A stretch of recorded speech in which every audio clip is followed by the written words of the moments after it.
আলাইকুম। নতুন একটি ভিডিওতে আপনাদের সবাইকে স্বাগতম।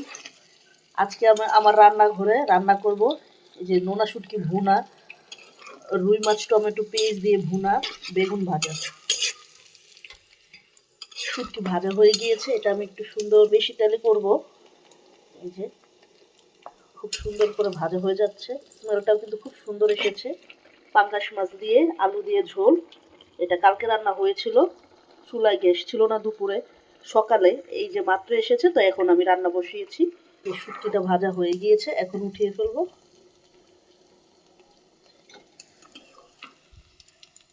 সুন্দর কালার এসেছে। শুটকি কিন্তু বেশি ভাজা যাবে না।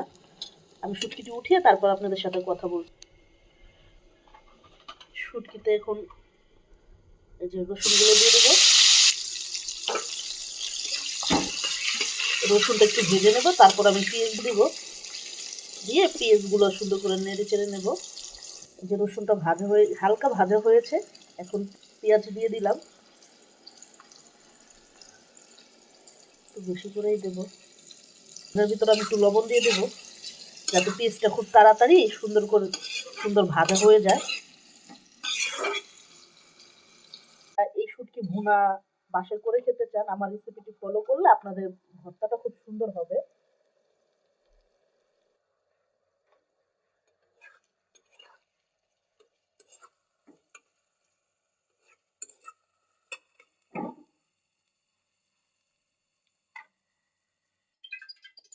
এটা টমেটো দিয়ে ভুনা করবো সুন্দর করে, রুই মাছ। এখন হলুদ লবণ আর মশলা দিয়ে মাছগুলো সুন্দর করে ভেজে নেব। লবণ দিয়ে দেবো প্রথমে, সামান্য পরিমাণে মরিচ গুঁড়ো, হলুদ গুঁড়ো আর ধনিয়ার গুঁড়ো দিয়ে সুন্দর করে ভেজে নেব। আর এদিক দিয়ে আমার কিন্তু শুটকির পেঁয়াজটাও হচ্ছে।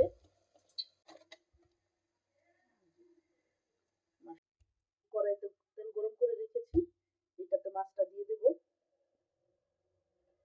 কড়াইতে একটু লবণ ছিটিয়ে দেবো, যাতে মাছটা নিচ দিয়ে লেগে না যায়।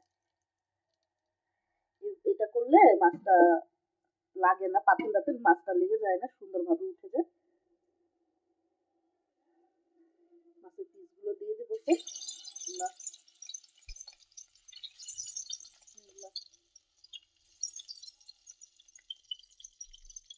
ভুনাটাতে একটা টমেটো দিয়ে দেবো, বেশি দেবো না। এখন মশলা দিয়ে দেবো। এখানে 1 চামচের মতো ধনিয়ার গুঁড়া, সামান্য পরিমাণের মতো হলুদ গুঁড়ো আর 2 চামচের মতো মরিচের গুঁড়ো দিয়ে দেবো। কারণ ভর্তা ঝাল না হলে মজা লাগে না, একটু ঝাল ঝাল কিন্তু খেতে খুব ভালো লাগে। আর আমি একটু ঝাল পছন্দ করি, আমার মতো কে কে ঝাল পছন্দ করে কমেন্টে জানাবেন প্লিজ। পরিমাণ মতো পানি দিয়ে সুন্দর করে কষিয়ে নিব। আমি এটা 2-3 বার কষাবো, মানে অল্প অল্প পানি দিয়ে কয়েকবার কষিয়ে নিব, যাতে মশলার কাঁচা স্মেলটা চলে যায়, কাঁচা গন্ধটা চলে যায়। আর এদিক দিয়ে কিন্তু আমার মাছ ভাজাও হচ্ছে। শুটকিটা কষানো হয়ে গিয়েছে, এখন এই যে আগে থেকে ভেজে রাখা নোনা শুটকিটা আমি দিয়ে দেবো। আর শুটকিতে কিন্তু একটু তেল বেশি পরিমাণে দিলে ভালো লাগে খেতে, তাই আমি একটু বেশি পরিমাণে তেল দিয়েছি। এখন শুটকিটা দিয়ে আবার ভালো করে কিছুক্ষণ কষিয়ে নেব, তারপরে পানি দিয়ে দেবো আর কি। আর এই যে আমার মাছ ভাজা কিন্তু হয়ে যাচ্ছে। এখন ভালোভাবে বেশি ভাজা করবো না, হালকা ভাজা দিয়েই নামিয়ে ফেলবো। কাঁচামরিচ দিয়ে দেবো, 2টা কাঁচামরিচ দিয়ে দেবো, কারণ শুকনো মরিচ অনেক দিয়েছি, ঝাল হয়ে যাবে। তো একটা কাঁচামরিচ এভাবে মাঝখান দিয়ে ভেঙে এরপর দিয়ে দেবো।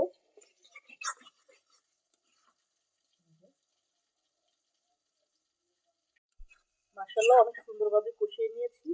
এখন পানি দিয়ে দেবো, পানি দিয়ে আরেকটু জ্বালিয়ে তারপরে শুকনো শুকনো করে নামিয়ে ফেলবো, মানে তেল তেলা যেটাকে বলা হয় আর কি। এখন সামান্য পরিমাণে পানি দিয়ে দেবো।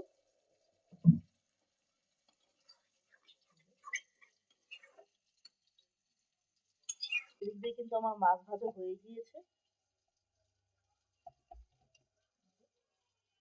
এই যে ভুনা হয়ে গিয়েছে মাশাআল্লাহ। দেখতে কিন্তু অনেক লোভনীয় লাগছে আর ঝালও হয়েছে অনেক।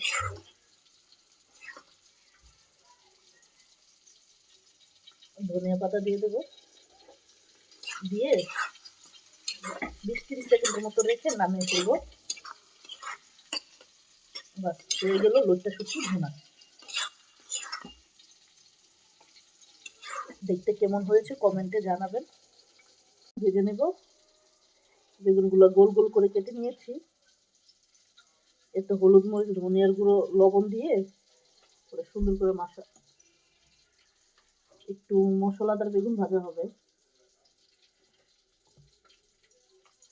আপনাদের কার এরকম কিভাবে বেগুন ভাজা খেতে পছন্দ বা ভালো লাগে আমাকে কমেন্টে জানাবেন। আমি ওইভাবে রান্না করার ট্রাই করব, দেখি ইনশাল্লাহ কেমন হয়। আমি কিন্তু এই বেগুন ভাজাটার সাথে কিন্তু পেঁয়াজ কাঁচামরিচ ধনে পাতাও ভাজবো। এখন এগুলো সুন্দর করে মাখিয়ে নিই। এই যে বেগুন সুন্দর করে মশলা দিয়ে মাখিয়ে নিয়েছি, এখন এটা তেলে ভেজে নেব। মাছ ভাজার তেলেই আমি কিন্তু পেঁয়াজগুলো দিয়ে দেবো। দিয়েছি আগের মতোই লবণ দিয়ে দেব, তাহলে পেঁয়াজটা কিন্তু খুব সুন্দর ভাজা হয়, তাড়াতাড়ি নরম হয়ে সুন্দর গলে যায়। আর এই যে বেগুন ভাজার জন্য কড়াইতে বেগুনগুলো দিয়ে দিয়েছি। পেঁয়াজের সাথে আমি টমেটো দিয়ে দিয়েছি যাতে গ্রেভিটা একটু আঠালো হয়। আর এই যে বেগুন ভাজা,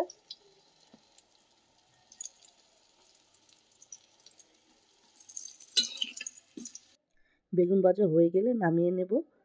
এরপর একই কড়াইতে ওই বেগুন ভাজার যে তেলটুকু আছে সেটাতে আমি কাঁচামরিচ আর পেঁয়াজগুলো দিয়ে দেব, যাতে সুন্দর করে ভাজা হয়ে যায়।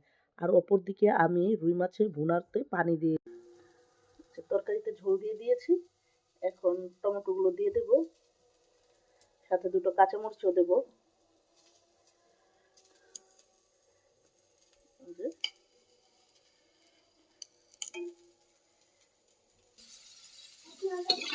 এই যে বেগুন ভাজার যে তেলটা ছিল সেটাতে এই পেঁয়াজ আর মরিচ একটু সটে করে নিচ্ছি, মানে ভেজে নিচ্ছে, হালকা ভেজে নিচ্ছি।